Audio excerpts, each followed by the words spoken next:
Rupert Murdoch to Mark Zuckerberg, "Shut up, pay me." How do you stop Facebook and Google from taking over the digital media universe? If you're News Corp chairman Rupert Murdoch, the answer is simple: make big tech companies pay news outlets for the content that has made them billions.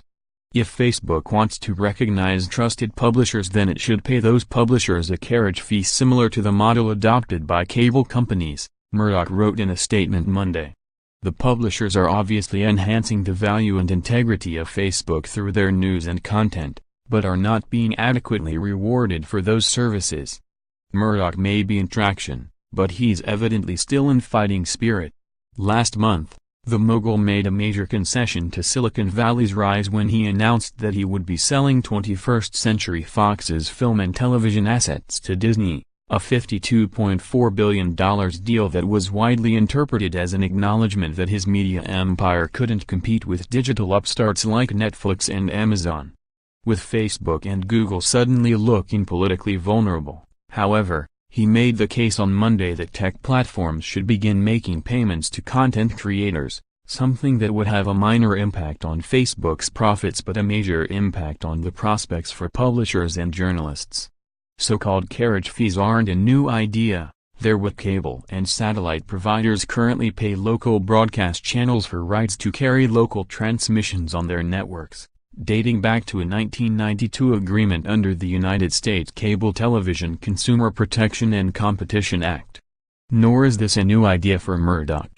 In 2009, News Corp threatened to take all of its content off of Google and exclusively host it on Bing. "Tech companies," Murdoch said at the time, "steal our stories."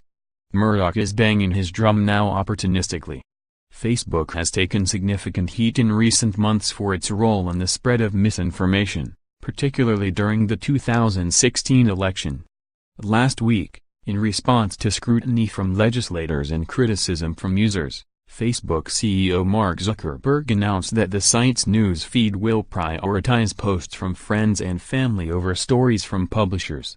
Publishers that have become dependent on Facebook traffic are bracing for the worst, amplifying concerns in Washington that Facebook, among other tech platforms, has become too powerful.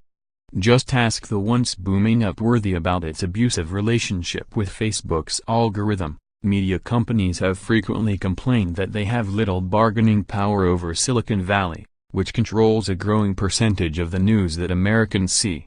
But while individual news organizations can't force Facebook's hand, lawmakers and regulators could. For the U.S. tech industry, such an arrangement would be unprecedented. But it's not unfamiliar to telecoms, and European regulators are already weighing similar moves. Proposals to force digital platforms like Google, Facebook, and LinkedIn to compensate publishers for their content are proceeding, in fits and starts, in Europe, and stateside. Similar ideas are picking up speed. In limiting the scope of its news-sharing operations, Facebook was attempting in part to shirk the responsibilities of a media company, a role its executives had argued for months that it never intended to play.